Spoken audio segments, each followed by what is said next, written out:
इस्लामाबाद की निजी housing society में होने वाली बड़ी रेड और एनसीसीआईए की जो कार्रवाई है, इसकी क्या तफसीलात हैं आपके पास? किस तरह से ये लोग जो है एनसीसीआईए के रडार पर आए और फिर इनके खिलाफ कार्रवाई की गई, क्या सबूत थे? जी बिल्कुल, देखिए अभी इसमें मामला ये था कि सबसे पहले एनसीसीआईए को इत्तला मिलती है और एनसीसीआईए में जो है वो कार्रवाई करता है, तो उन्हें पता चलता है कि कुछ गैर मुल्की हैं जो एक निजी सोसाइटी में कायम एक प्लाजा के फ्लोर पर गैर कानूनी काम कर रहे हैं, जिसके बाद जो है वो वहाँ कार्रवाई की जाती है। तो वहाँ से जो चीज़ें जो है वो कब्जे में ली गई हैं और जिन इक्विपमेंट को वो इस्तेमाल कर रहे थे, उन्हें जब खंगाला गया तो पता ये चला कि वो गिरोह जो था वो ना सिर्फ पाकिस्तान में बल्कि पाकिस्तान से बाहर भी जराइम में मुलविस है और वो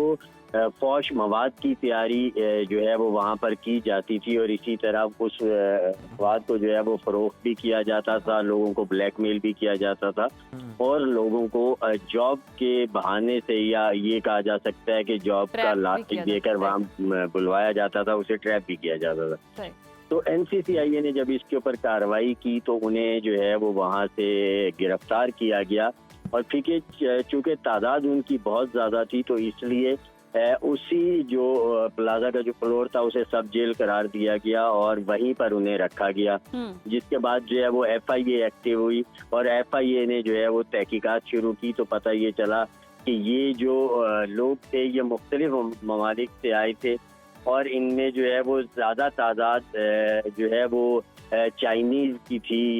जो वहाँ पे मौजूद थे, उसके बाद थाई बाशिंदे थे और इंडोनेशियंस थे।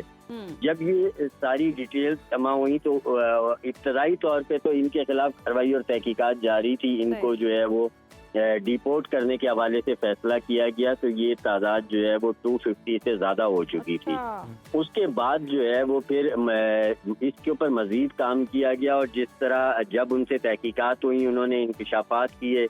उन्होंने मज़ीद जगहों के बारे में बताया। तो उसके बाद इस्लामाबाद के सेक्टर I-10 में I-10-3 में जो है वो कार्रवाई की गई, वहाँ से गैर मुल्कियों को गिरफ्तार किया गया, वहाँ से कॉल सेंटर बंद करवाया गया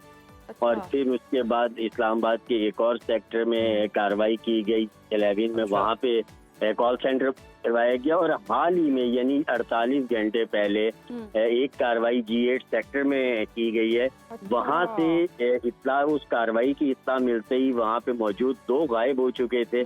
लेकिन जो यानी कि तारिक साहब एक तफ्तीश करते करते मजीद मतलब तफ्तीश की गई तो ये गिरोह इतना ज़्यादा एक्सपेंड कर चुका है कि इस तरह से एक्टिव है कि जगह जगह कार्रवाइयाँ करनी पड़ रही हैं। सवाल यहाँ ये पैदा होता है, जैसे उज़ैर ने भी कहा कि ज़रिया मौश के लिए शायद लोग पाकिस्तान आते हैं, लेकिन शायद ऐसा नहीं है। पाकिस्तानी अवाम जाती है, चले जी अपनी बेहतर फ्यूचर के लिए आप दीगर ममालिक में जाते हैं, लेकिन मुझे लगता है कि पाकिस्तान एक सेफ प्लेस है ऐसे लोगों के लिए कि जो आते हैं यहाँ पर। ऐसे लूप होल्स हैं, उनको क्या ऐसे क्राइटेरिया नजर आते हैं कि लोग पाकिस्तान में आकर इस तरह के जराइम करते हैं? इनिशियली इनको क्यों नहीं पकड़ा जाता और ये कब से एक्टिव है? देखिए, जो इनके पास से जो दस्तावेजात मिली हैं तो उनके मुताबिक जो है ये पाकिस्तान आए थे, तो इनमें से किसी के पास भी वर्क परमिट नहीं था। ये पाकिस्तान सिर्फ विजिट वीजा पर आए थे और यहाँ आके इन्होंने ये काम शुरू कर दिए। इनमें से अक्सर ये जो बाशिंदे थे गैर मुल्की, इनके वीजा भी एक्सपायर हो चुके थे और इनके पास दस्तावेजात भी नामुकम्मल थी। इनमें से जो खास तौर पे जो ये सारे इसे एक खेल कहा जा सकता है, इस घिनौने खेल में जो मुलविस थे, उनमें से कुछ अफराद को जो है वो गिरफ्तार करके उनसे जब तहकीकात की गई है तो वहाँ से पता ये चला है कि ये गिरोह पूरे पाकिस्तान में सरगर्म है। और फिर सबसे बड़ी बात उसमें ये सामने आई कि मुख्तलिफ इदारे यानी हमारे अपने जो इदारे हैं, जो इमिग्रेशन जो डिपार्टमेंट है, वहाँ से भी लोगों के नाम बताए गए जो इनके साथ मिले हुए थे, जो इनके साथ ताउन कर रहे थे, जिसके बाद एंटी करप्शन भी एक्टिव हुई, एफआईए भी सरगर्म थी। तो इन्होंने कार्रवाई करके 3 लोग जो है वो गिरफ्तार किए, उनसे भी तहकीकात जारी है। तो इस गिरोह को आप ये समझे कि पूरे पाकिस्तान में जो सरगर्म गिरोह है, इसका बेनकाब किया गया, ना सिर्फ बेनकाब किया गया बल्कि इसका कमा किया गया और अब जो है वो एक टास्क फोर्स बनाई गई है जिसकी जिम्मेदारी ये लगाई गई है कि वो पूरे पाकिस्तान में इस गिरोह से मिलने वाली मालूमात की बुनियाद पर कार्रवाइयाँ करेंगे और मजीद जो ऐसे गैर मुल्की यहाँ मौजूद हैं जो इस गिनौने कारोबार में मुलविस हैं, उन्हें गिरफ्तार करके उन्हें डिपोर्ट किया जाएगा और उनसे तमाम जो है वो शफायत बिल्कुल ऐसे लोगों को गिरफ्तार करके डिपोर्ट भी किया जाएगा और जो मकामी सहूलतकार हैं जो चाहे किसी इदारे के अंदर है उनके खिलाफ भी कार्रवाइयाँ की जा रही हैं, ऑपरेशन जारी है। अच्छा तारिक साहब, हमें ये भी बताइएगा कि छापे के दौरान वियतनाम पुलिस की वर्दियां मिलना, सरकारी स्टैंप्स का मिलना, ये भी बड़ा हैरान कुन है। इस आलमी फ्रॉड नेटवर्क के ताने बाने मिलते कहाँ से हैं आखिर? देखिए, ये इसके हवाले से जो है वो जो चीज़ें अभी तक सामने आई हैं और जो हमारे ज़राए बताते हैं उनके मुताबिक कि ये इसमें जो सबसे ज़्यादा सरगर्म थे वो चीनी बाशिंदे थे और उनके ज़रिए जो है वो दीगर ममालिक के लोग भी वहाँ पर उनके पास आए हुए थे जो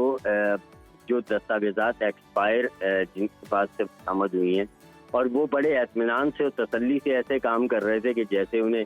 किसी की परवाह नहीं है, फिक्र नहीं है या उन्हें खौफ नहीं है कानून का। लास्टली बता दीजिएगा कि इनके टैक्टिक्स क्या हैं, ये झांसा कैसे देते हैं ताकि अवाम भी अंडरस्टैंड कर सके, उनको भी समझ आ सके कि क्या क्या कुछ हो रहा है और किन चीजों से बचना है। देखिए, जो इब्तदाई तहकीकात के दौरान जो पता चला और जो इसमें FIA वाले बताते हैं उनके मुताबिक कि ये जॉब का यानी मुलाजमत का झांसा देकर लोगों को अपनी तरफ राग़िब करते हैं और उसके साथ साथ उन्हें जो है वो मुख्तलिफ फ्रॉड में इब्तदाई तौर पे उन्हें रकम का लालच दिया जाता है। यानी जैसे हमारे पास डबल शाह का एक गेम पहले चलता रहा, इब्तदाई तौर पे फायदा देते हैं और फिर उसके बाद उन्हें घेर कर अपने इस मकरू धंधे में शामिल कर लेते हैं। यानी कि पैसों का लालच दिया जाता है, हर तरह का झांसा दिया जाता है, ट्रैप करने की कोशिश की जाती है, तो इससे आपने बचना है। बहुत शुक्रिया तारिक साहब आपके वक्त का और तहकीकात में जी ये सब कुछ और पाकिस्तानिया अलर्ट हो जाए, जहां आपको लगे कि कोई जॉब ऑफर कर रहा है ऑनलाइन, आपके पास कोई इतना नहीं है, कोई शॉर्टकट नहीं इस तरह से आपने पहले भी वीडियोस देखी होंगी, मैं तो जानता भी हूँ, इस तरह के बहुत सारे इदारे भी हैं जो काम कर रहे होते हैं, मुख्तलिफ नाम बदल के वो कर रहे होते हैं, मुख्तलिफ शहरों में कर रहे होते हैं। और तरीकेकार क्या है, वहाँ पे आप जॉब के लिए जाते हैं तो वो कहते हैं जी आप 2-4 लोग जो हैं आप मजीद उनको इन्वॉल्व करें, वो भी इतनी पेमेंट जमा करवाएं, फिर ये होगा, फिर आगे से आगे जनाब सर्कल चलेगा। तो ये सब जो है फ्रॉड है। इस तरह की कोई भी ऑफर अगर आपको आती है तो आपको समझ जाना चाहिए।